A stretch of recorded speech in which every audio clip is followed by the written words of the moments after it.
नमस्कार, मी वृषाली पाटील बातमीपत्रात आपलं स्वागत करते। बातमीपत्राच्या सुरुवातीलाच पाहूया आज विधिमंडळाच्या पायऱ्यांवर आमदारांमध्ये चांगलाच राडा झालेला आहे, त्याचा आढावा घेणारा टॉप 9 न्यूज। विधिमंडळाच्या पायऱ्यांवर सत्ताधारी आणि विरोधकांमध्ये राडा झाला। खोके आणि गाजराच्या घोषणाबाजीनंतर राष्ट्रवादीचे आमदार अमोल मिटकरी आणि शिंदे गटाचे आमदार महेश शिंदे एकमेकांना भिडल्याचं दिसलं। यावेळी शिवीगाळ केल्याचा आरोप एकमेकांवर होतोय।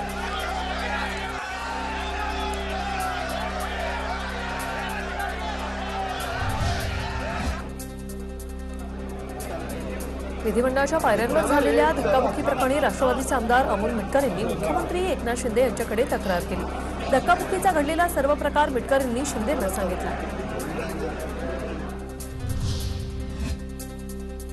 50 खोक्यांच्या घोषणांमुळे चिडून आम्हाला शिवीगाळ करण्यात आला, आम्हाला मारून टाकायचे का, असा सवाल राष्ट्रवादीच्या अमोल मिटकर यांनी सत्ताधारी आमदारांना विचारला। आम्ही तिथे आलो आणि आम्ही नेहमीप्रमाणे 50 खोके एकदम ओके ही घोषणाबाजी केली आणि हा घाव गेल्या 3 दिवसांपासून त्यांच्या वर्मी लागलेला आहे। ज्या पद्धतीने त्यांनी अप्रत्यक्षपणे आमच्या आई बहिणीला शिवीगाळ करण्याचा प्रयत्न केला, हे महाराष्ट्राच्या संस्कृतीला अशोभणारा आहे। विरोधकांचा होत असलेला पर्दाफाश त्यांना सहन झाला नाही। मिटकरी म्हणजे राज्यातील विचारांचा काळा डाग। धक्काबुक्की प्रकरणानंतर महेश शिंदेंनी विरोधकांवर हल्लाबोल केला।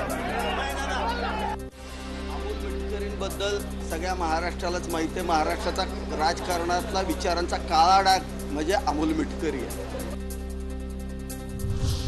विधानसभेच्या पायऱ्यांवर झालेल्या धक्काबुक्की प्रकरणी विधानसभा अध्यक्षांना कारवाईच्या मागणीचं पत्र दिल्याचं शिंदे गटाचे आमदार भरत गोगावले यांनी सांगितलं। पत्राद्वारे त्यांनी सीसीटीव्ही तपासण्याची मागणी केली, तसंच ते अंगावर आले तर आम्ही काय गप्प बसायचं का, असा सवालही त्यांनी विचारला।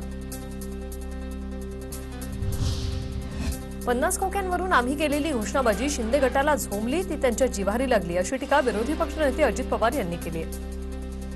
शिंदे गटाला त्यांच्या आमदारांना एवढ्या झोंबल्या की कधी आतापर्यंत मी बरेच वर्ष काम करतोय, परंतु विरोधी पक्ष नेहमी आम्ही सत्तेवर असताना पण विरोधी पक्ष इथे घोषणा द्यायचा आणि कधी त्याला अडवलेलं नाही। विधान भवनात नळावरील भांडणं सुरू होती असा टोला स्वाभिमानीचे नेते रविकांत तुपकर यांनी लगावलाय। विधान भवनातील धक्काबुक्कीमुळे महाराष्ट्राची मान खाली गेली, लोक तुम्हाला रस्त्यावर मारल्याशिवाय राहणार नाही, असा इशारा त्यांनी यावेळी दिला। सामान्य जनतेने आपल्याला कशासाठी निवडून दिलेलं आहे? सामान्य जनतेचे प्रश्न विधान भवनात मांडावे आणि सामान्यांच्या हिताचे कायदे करून घ्यावे, याच्यासाठी यांना सभागृहात पाठवले। नळावर जशी भांडणं होतात तशा पद्धतीने हे विधान भवनात भांडणं करतात।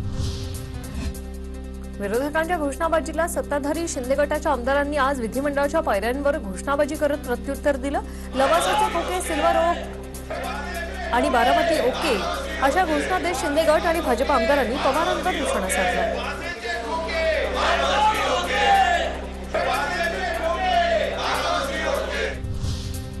विधिमंडळाच्या पायऱ्यांवर सत्ताधारी आमदारांनी उद्धव ठाकरेंनाही लक्ष केलं। वाजी बीएमसीचे खोके, मातोश्री ओके अशी घोषणाबाजी शिंदे फडणवीस सरकारमधील आमदारांनी केली। आता पाहूया टॉप 9 मोठ्या बातम्या।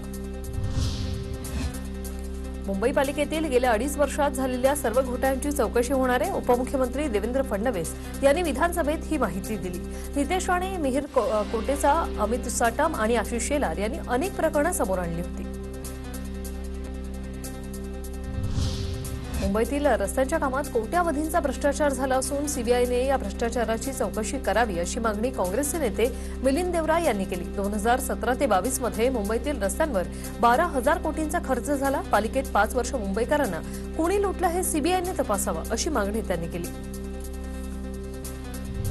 उपमुख्यमंत्री देवेंद्र फडणवीसांनी विधानसभेत एक मोठी घोषणा केली। बीडीडी चाळीतील लोकांना 25,000 भाडं देणार, 25 लाखापेक्षा कमी किमतीत पोलिसांना घरं देणार आणि गिरणी कामगारांना 50,000 घरं उपलब्ध करून देणार अशी घोषणा फडणवीसांनी केली। 50 लाख नाही, 25 लाख नाही, जो काही कन्स्ट्रक्शन कमीत कमी कॉस्ट आणि त्याच्यातही काही अनुदान आपल्याला द्यावं, आपले पोलीस आहेत त्यामुळे त्यातही काही अनुदान सरकारला द्यावं लागलं तर तेही देऊन अतिशय नाममात्र दराने आपल्या पोलिसांना या बीडीडी चाळीमध्ये या ठिकाणी निश्चितपणे घर हे मालकी हक्कानं देण्याचा निर्णय आणि या सभागृहाच्या लक्षात आलं पाहिजे की हा निर्णय का घेतोय।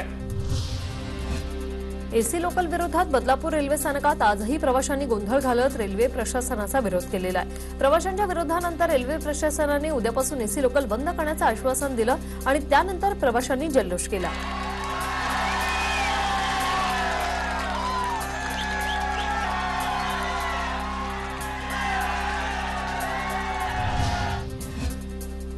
मध्य रेल्वेवरील वाढत्या एसी लोकलचा मुद्दा माजी मंत्री जितेंद्र आव्हाड यांनी विधानसभेत मांडला। एसी लोकलमुळे सामान्य प्रवाशांची गैरसोय होत असून परिस्थिती सुधारली नाही तर मुंबईत प्रत्येक स्टेशनवर आंदोलन होईल असा इशारा आव्हाडांनी दिला।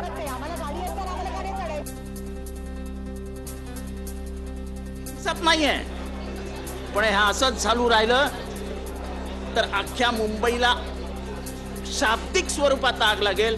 रेल्वेचे प्रवासी प्रचंड संतापलेले आहेत। त्यांचा संताप जर अनावर झाला तर परिस्थिती हाताच्या बाहेर। भाजपचं मिशन लोकसभेची तयारी सुरू झालेली आहे। महाराष्ट्रातील 16 मतदारसंघांमध्ये भाजपचे केंद्रीय मंत्री दौरे करणार आहेत। त्यानुसार बारामती लोकसभा मतदारसंघाची जबाबदारी केंद्रीय अर्थमंत्री निर्मला सीतारामन यांच्याकडे गेली आहे। विधानसभेच्या पायऱ्यांवर विरोधी पक्षाचे जे आमदार घोषणाबाजी करत होते त्यामध्ये 15 आमदार घोषणा देत नव्हते। हे सगळे भविष्यात शिंदे गटात येणार असा दावा उदय सामंत करतायत। परवापासून जे आमच्यावर घोषणा देत होते, आम्ही खोके घेतले म्हणून सांगत होते, आम्ही गद्दार आहे म्हणून सांगत होते, ते तुमच्याच व्हिडिओमध्ये जर बघितलं त्याच्यातले 10-15 लोकही गप्प होते। ते कोण गप्प होते, कोण छोट्या घोषणा देत होते ते तुम्ही बघा तुमच्या व्हिडिओमध्ये। त्याच्यातले बहुसंख्य लोकही शिंदे साहेबांच्या संपर्कामध्ये आहेत आणि ते येतील असं वाटतं। ठाम विश्वास टप्प्याटप्प्याने बघाल ना तुम्ही आता। नक्कीच, म्हणजे एक एक करून गप्पस्फोट होणार आहे। होणार, नक्की होणार। देशाच्या स्वातंत्र्यासाठी गांधींसोबत इतर क्रांतिकारकांचेही योगदान आहे, मात्र आपण फक्त गांधीजींचं एकतर्फी समर्थन करू नका असं वादग्रस्त विधान राज्यपाल भगतसिंह कोश्यारी यांनी राजगुरुनगर येथे केलंय। लाईफलाईन हॉस्पिटल घोटाळ्याप्रकरणी संजय राऊतांचा मित्र सुजित पाटकर विरोधात गुन्हा दाखल करण्यात आला। 38 कोटींची फसवणूक केल्याचा आरोप सुजित पाटकरवर आहे। किरीट सोमय्या यांच्या तक्रारीनंतर सुजित पाटकरसह 3 जणांविरोधात गुन्हा दाखल झालेला आहे। आता पाहूया पावसाळी अधिवेशनासंदर्भातल्या टॉप 9 न्यूज। महापालिकांमधील प्रभाग फेरबदल विधेयकावरून आमदार आदित्य ठाकरे यांनी शिंदे गटावर निशाणा साधला। शिंदे भाजप सरकारला निवडणुकांची भीती वाटते असा टोला त्यांनी लगावला। प्रभाग रचना विधेयक कोर्टाच्या निर्णयानंतर मांडायला हवं होतं असा सल्लाही त्यांनी यावेळी दिला। एकदा या कोर्टाने पुन्हा एकदा युपीवर ऐकल्यानंतर रिप्लाईज फाईल झाल्यानंतर 5 आठवड्यानंतर जो काही आदेश सुप्रीम कोर्टाचा असेल तो सर्वांनाच मान्य असेल, तसं आपण इथे देखील ऑर्डिनन्स काढून किंवा जे काही योग्य प्रक्रिया ती पूर्ण करून करू।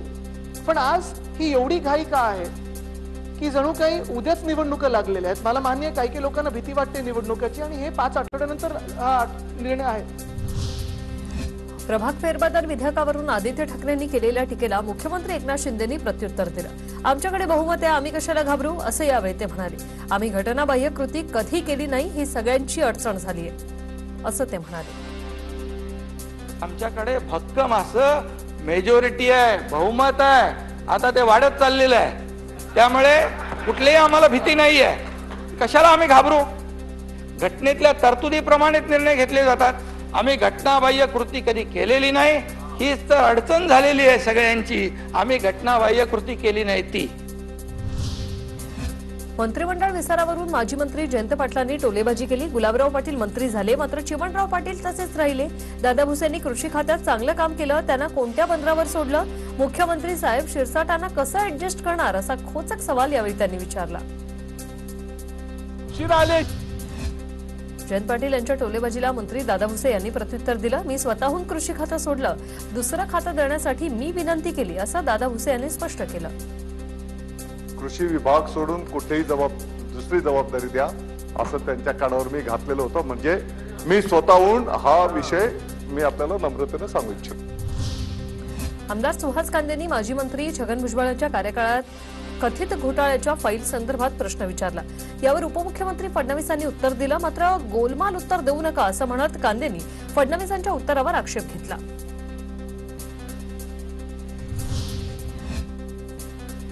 तर मंत्र्यांच्या अनुपस्थितीवरून विधान परिषदेमध्ये राष्ट्रवादीचे आमदार एकनाथ खडसे चांगले संतापले। महत्त्वाच्या प्रश्नांच्या उत्तरासाठी मंत्री अनुपस्थित कसे राहतात असा सवाल विचारत त्यांनी नाराजी व्यक्त केली। कुठे मंत्री, गृहनिर्माण मंत्री कुठे आहे? कुठं गृहनिर्माण मंत्री आहे तुमच्याकडे? मागच्या प्रश्नाला सुद्धा मंत्री महोदय नव्हते, आता पण नव्हते. विधान परिषदेचे विरोधी पक्षनेते अंबादास दानवेंनी सत्ताधाऱ्यांवर जोरदार टीका केली. सत्ताधाऱ्यांमुळे राज्यातील कायदा आणि सुव्यवस्था बिघडली आणि सत्तेतील आमदार मारहाणीची भाषा करत असल्याचा आरोप दानवेंनी केला. ठिकाणी धक्काबुक्की झाली. एक आमदार म्हणतो काय की आम्हाला कोण मारणार, आम्हीच मारणार, फुलं म्हणतो, मीच मारलं अशा प्रकारचं म्हणतो. आणि म्हणून अशा प्रकारे जर दादागिरी या महाराष्ट्रात चालत असेल तर मला असं वाटतं त्याच्यासाठी कडक पावलं आपल्याला उचलावं लागेल. शिंदे गटातील आमदारांचा खोटारडेपणाचा बुरखा फाटला अशी टीका शिवसेनेचे आमदार सुनील प्रभू यांनी केली. बाळासाहेबांचं नाव घेणारे आज मातोश्रीवर आरोप करतायत. त्यांना जनता धडा शिकवल्याशिवाय राहणार नाही असं यावेळी ते म्हणाले. विधानसभेत उपमुख्यमंत्री देवेंद्र फडणवीस अधिकाऱ्यांवर संतापल्याचं पाहायला मिळालं. उत्तर देताना हे खरं नाही अशी उत्तरं देऊ नका असं सांगत प्रश्नांची उत्तरं योग्य पद्धतीने द्या अशा सूचना फडणवीसांनी दिल्या.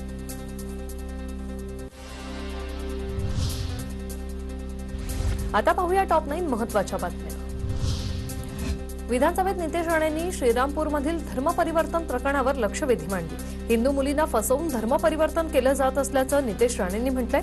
राज्यात धर्मांतर विरोधी कायदा लागू करणार का असा सवालही नितेश राणे यांनी विचारलाय.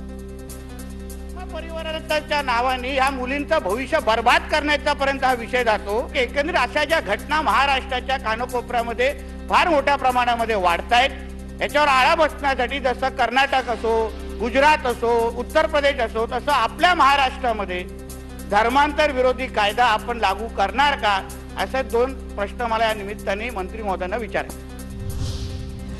विधानसभेत नितेश राणेंनी मांडलेल्या लक्षवेधी प्रकरणावर फडणवीसांनी स्पष्टीकरण दिलं. धर्मांतर विरोधी कायदा अधिक कडक करणार असं त्यांनी म्हटलं. जबरदस्ती कोणी कोणाचं धर्मांतरण करू शकत नाही. तथापि या तरतुदीमध्ये काही कमतरता असेल तर जरूर त्याचा अभ्यास करून त्या तरतुदी अधिक टोकदार कशा करता येतील याचा प्रयत्न केला. आरपीआयला 1 मंत्रीपद आणि काही अध्यक्षपद मिळालं पाहिजे अशी आमची मागणी असं आरपीआयचे अध्यक्ष रामदास आठवले यांनी म्हटलंय. आगामी निवडणुकीत काही जागा आरपीआयला सोडण्यात याव्या अशी मागणीही आठवलेंनी केली. रिपब्लिकन पक्षाला 1 मंत्रिपद मिळालं पाहिजे, 1 MLC मिळाली पाहिजे, 2 किंवा 3 चेअरमन पद मिळाली पाहिजे आणि सगळ्या ठिकाणी सत्तेमध्ये सहभाग जो आहे तो मिळाला पाहिजे.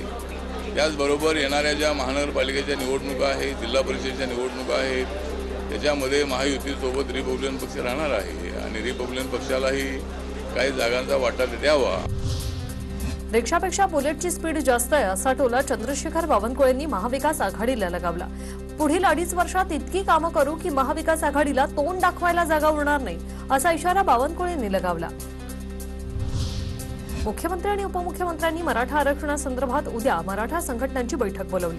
या बैठकीआधी मराठा समन्वयकांनी उपमुख्यमंत्री फडणवीसांची भेट घेत ओबीसीमधूनच आरक्षण देण्याची मागणी केली. स्वातंत्र्यवीर सावरकरांविषयी आक्षेपार्ह पोस्ट टाकणाऱ्या महिलेविरोधात कारवाई करण्याची मागणी शिवसेना खासदार राहुल शेवाळे यांनी केली. केंद्रीय गृहराज्यमंत्री अजय कुमार मिश्रा यांच्याकडे त्यांनी ही मागणी केली. दिल्लीतील केजरीवाल सरकार पाडण्यासाठी भाजपकडून 20 कोटींची ऑफर दिल्याचा गंभीर आरोप आपचे आमदार सौरभ भारद्वाज यांनी केलाय. आपच्या प्रत्येक आमदाराला 20 कोटींची ऑफर दिल्याचा आरोप त्यांनी केलाय. झारखंडमध्ये लेडीच्या छापेमारीत AK-47 रायफल आढळली आहे. झारखंडचे मुख्यमंत्री हेमंत सोरेन यांचे जवळचे मानले जाणारे प्रेम प्रकाश यांच्या निकटवर्तीयांकडे AK-47 रायफल सापडली.